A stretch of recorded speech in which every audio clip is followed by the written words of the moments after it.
Kisah Nabi Shaleh alaihissalam dan kaum Samud. Assalamualaikum warahmatullahi wabarakatuh. Hai sahabat embun sejuk dimanapun kalian berada. Terima kasih telah menonton video kami.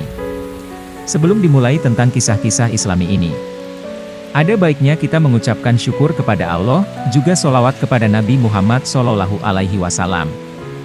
Dan tetap dukung terus channel kami, agar semakin berkembang. Dengan cara subscribe, like, dan komen. Serta share video ini. Jika menurut kalian video ini bermanfaat, agar kalian juga mendapat pahala kebaikan dari video yang kalian share ini. Nabi Saleh adalah putra Ubaid bin Samud. Kaumnya bersama bernama Samud, nama yang diambil dari nama kakeknya bernama Samud bin Amir bin Iran bin Sem bin Nuh alaihissalam. Nabi Saleh diutus ke tengah-tengah bangsa Samud yang hidup di bekas reruntuhan kaum Aad. Bangsa Samud ternyata lebih pandai daripada kaum Aad. Tempat tinggal mereka di bukit-bukit pegunungan yang terletak di antara Hijaz dan Syam.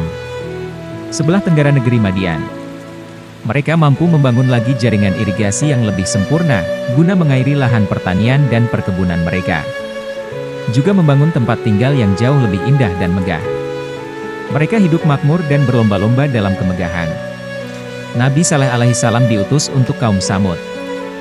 Ternyata bangsa Samud menyembah berhala seperti kaum Aad. Mereka juga suka mengerjakan kemaksiatan dan kedurhakaan. Nabi Saleh diutus oleh Allah untuk menyeru kepada kaum Samud agar meninggalkan menyembah berhala, untuk menyembah hanya kepada Allah Subhanahu wa Ta'ala. Berkata Nabi Saleh kepada kaumnya, "Hai kaumku, sembahlah Allah. Tidak ada Tuhan selain Dia. Janganlah kamu menyekutukannya dengan sesembahan lain. Allah telah menciptakan kamu dari tanah. Dialah yang menjadikanmu bisa membangun dengan menyediakan sarana-sarananya. Maka sudah selayaknya kalian memohon ampun atas perbuatan dosa kalian. Bertaubatlah kepadanya. Sesungguhnya Tuhanku amat dekat rahmatnya, dan memperkenankan doa hambanya." Namun kaum Samud tidak menghiraukan ajakan Nabi Saleh. Mereka bahkan mendustakan Nabi Saleh dan menganggap Nabi Saleh sebagai pembual belaka. Bagi Nabi Saleh dakwah adalah tugasnya. Ia tidak mengharapkan upah dari kaumnya. Ia hanya menyampaikan risalah tanpa putus asa.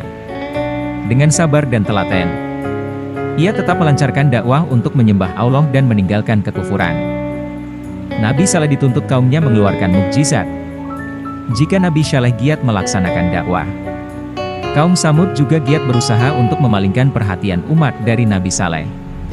Mereka mencari berbagai upaya agar Nabi Saleh diremehkan seluruh bangsa Samud. Pada suatu hari kaum Samud menemui Nabi Saleh. "Hai Saleh, kalau engkau memang benar seorang nabi, maka datangkanlah suatu keajaiban. Jika engkau tidak bisa mengeluarkan mukjizat, berarti kau seorang pembohong." Demikian kata kaum Samud.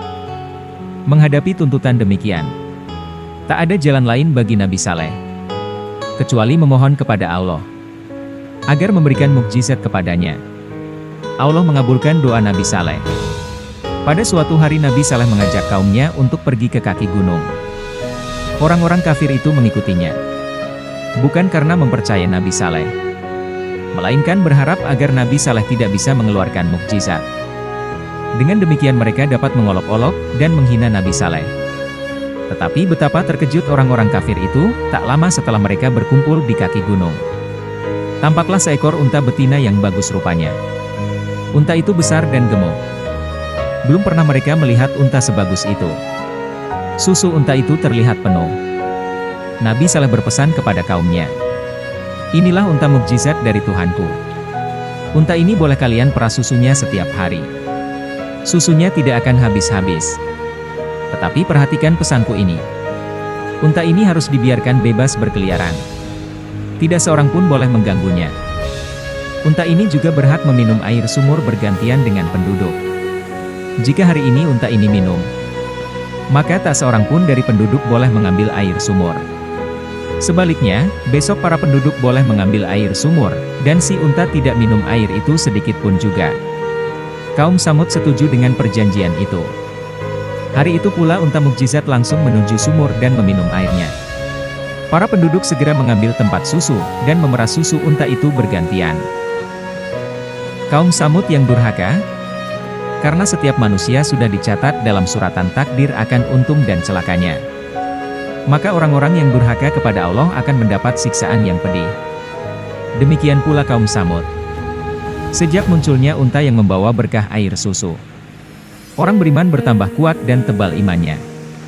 Sedangkan orang-orang kafir semakin iri dan menaruh dendam kepada Nabi Soleh. Mereka melanggar perjanjian dengan Nabi Soleh. Mereka pun menyembelih unta itu, karena tidak percaya akan kerasulan Nabi Soleh. Setelah unta itu mati, orang-orang kafir merasa puas. Mereka dengan beraninya menantang Nabi Soleh. "Hai Soleh, unta yang kau banggakan itu sekarang sudah kami bunuh. Kenapa tidak ada balasan siksa bagi kami kalau kau memang utusan Allah? Tentunya kau dapat mendatangkan siksaan kepada kami." Berkata Nabi Soleh, "Kalian benar-benar telah berbuat dosa. Sekarang kalian boleh bersenang-senang selama 3 hari. Sesudah lewat 3 hari, maka datanglah ancaman yang dijanjikan Allah kepadamu." Waktu 3 hari itu sebenarnya adalah kesempatan bagi bangsa Tsamud untuk bertobat dan menyadari kesalahannya. Tapi mereka malah mengejek Nabi Soleh. Mereka menganggap Nabi Soleh hanya membual belaka. Belum sampai 3 hari mereka datang lagi kepada Nabi Soleh dan berkata, "Hai Soleh, kenapa tidak kau percepat datangnya siksa itu kepada kami?" Berkata Nabi Saleh, "Wahai kaumku, mengapa kau minta segera datangnya siksa? Bukannya kebaikan? Kenapa kamu tidak minta ampun kepada Allah? Mudah-mudahan kamu diberi ampun." Sebenarnya mereka was-was juga dengan ancaman Nabi Soleh, dan mereka bermaksud membunuh Nabi Soleh, agar siksa itu tak jadi diturunkan. Tetapi Allah melindungi hambanya yang benar. Nabi Soleh diselamatkan dari rencana pembunuhan yang keji itu. Akhirnya Allah menurunkan bencana dan siksa, yaitu gempa bumi yang sangat dahsyat, sehingga mereka mati di dalam rumah-rumah mereka. Tidak ada seorang pun dari kaum yang ingkar itu ada yang selamat. Hanya Nabi Soleh dan para pengikutnya saja terhindar dari malapetaka, karena mereka sudah pergi meninggalkan tempat itu atas petunjuk Allah. Demikianlah balasan orang-orang yang durhaka kepada Allah. Menurut riwayat, orang yang selamat berjumlah 120 orang. Dan mereka pindah ke suatu negeri yang bernama Hadramaut. Ada lagi yang meriwayatkan mereka pindah ke negeri Arab.